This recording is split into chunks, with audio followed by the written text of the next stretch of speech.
Shalom, Assalamualaikum, Om Swastiastu, Namo Buddhaya, Salam Kebajikan.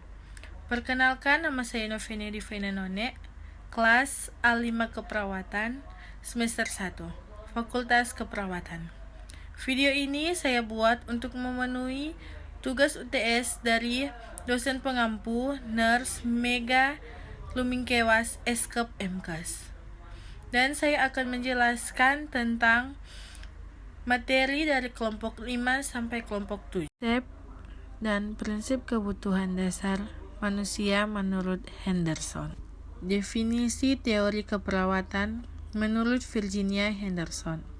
Virginia Henderson mendefinisikan keperawatan sebagai penolong individu saat sakit atau sehat dalam melakukan kegiatan tersebut yang bertujuan untuk kesehatan, pemulihan atau kematian yang damai dan individu akan dapat melakukannya sendiri jika mereka mempunyai kekuatan, keinginan atau pengetahuan. Proses keperawatan mencoba melakukan hal tersebut dan tujuannya adalah kebebasan. Henderson dalam teorinya mengategorikan 14 kebutuhan dasar semua orang dan mengikut sertakan fenomena di ruang lingkup Klein berikut ini: fisiologis, psikologis, sosiokultural, spiritual, dan perkembangan. Berikut hubungan model dengan paradigma keperawatan. Yang pertama, manusia.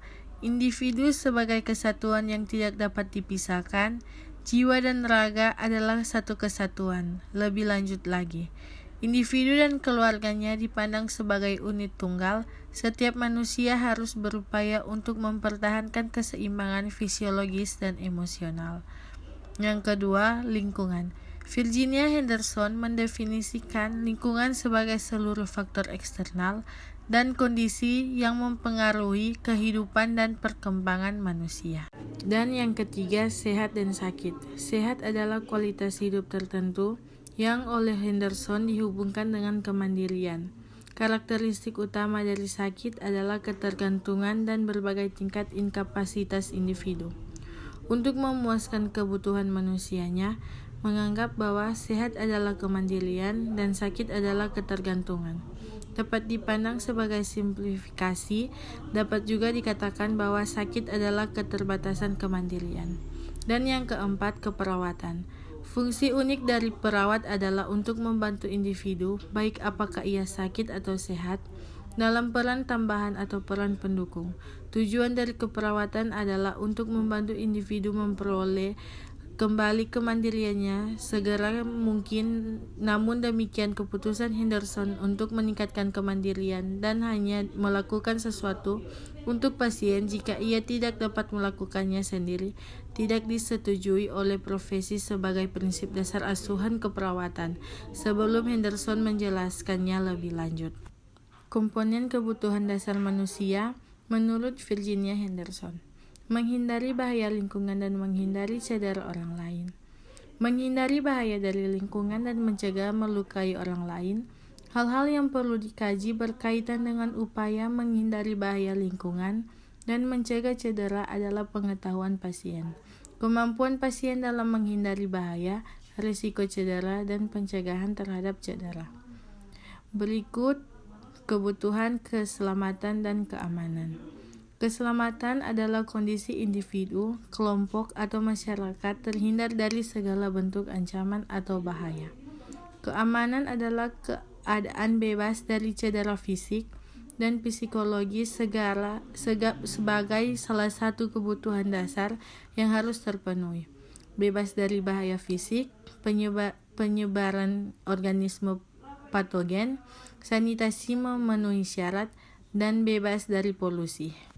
Ada juga faktor-faktor yang mempengaruhi keselamatan dan keamanan. Yang pertama, usia, yang kedua, gaya hidup, dan yang ketiga, mobilitas dan status kesehatan, yang keempat, gangguan sensorisi persepsi, yang kelima, tingkat kesadaran, yang keenam, status emosional, yang ketujuh, kemampuan komunikasi, yang kedelapan, pengetahuan dan pencegahan kecelakaan, dan yang terakhir, faktor lingkungan. Komponen dasar menurut Virginia Henderson: berkomunikasi dengan orang lain untuk mengungkapkan perasaan emosi, kebutuhan, ketakutan, atau pendapat. Kemampuan berbicara dipengaruhi oleh suasana hati dan biasanya selalu merefleksikan kondisi mental jika tidak ada masalah fisik. Apa yang seseorang atau pasien katakan dan bagaimana pasien tersebut mengatakannya harus diperhatikan. Hal-hal ini termasuk kemampuan pasien berkomunikasi, kesulitan dalam berkomunikasi, dan hambatan berkomunikasi. Selamat datang di Universitas Pembangunan Indonesia Manado yang terletak dekat dengan kawasan bisnis Bahu Mall Manado. Tempatnya di Kelurahan Bahu, lingkungan 3 Manado, sangat strategis di pusat kota Manado. Dibangun di atas lahan seluas 2,5 hektar, Universitas Pembangunan Indonesia Manado berdiri megah dengan ruangan 7 lantai, terdiri dari ruangan kelas, ruangan kantor, perpustakaan, laboratorium komputer, laboratorium keperawatan, pengadilan semu, dan laboratorium bahasa, kantin, serta rooftop di lantai atas. Universitas Pembangunan Indonesia Manado memiliki 6 fakultas dengan program studi, yaitu Fakultas Pertanian, Prodi Agribisnis, Fakultas Hukum, Prodi Hukum, Fakultas Teknik, Prodi Teknik Elektro dan Teknik Sipil, Fakultas Ilmu Sosial Ilmu Politik, Prodi Ilmu Politik, Fakultas Sastra, Prodi Sastra Inggris, Fakultas Keperawatan, Prodi Ilmu Keperawatan, dan Profesi Nurse. Didukung oleh sumber daya manusia yang berkompeten dan tersertifikasi, Universitas Pembangunan Indonesia Manado memiliki dosen dan tenaga kependidikan dengan latar belakang S2 dan S3 lulusan dalam dan luar negeri. Proses belajar mengajar dilaksanakan dengan teknologi informasi merujuk perkembangan dunia modern saat ini, dilakukan dengan sistem e-learning dan sistem ujian online atau ULAIN. Hasil tracer student Universitas Pembangunan Indonesia Manado dan fakultas menyebutkan lulusan UNPI sudah tersebar di dalam dan luar negeri.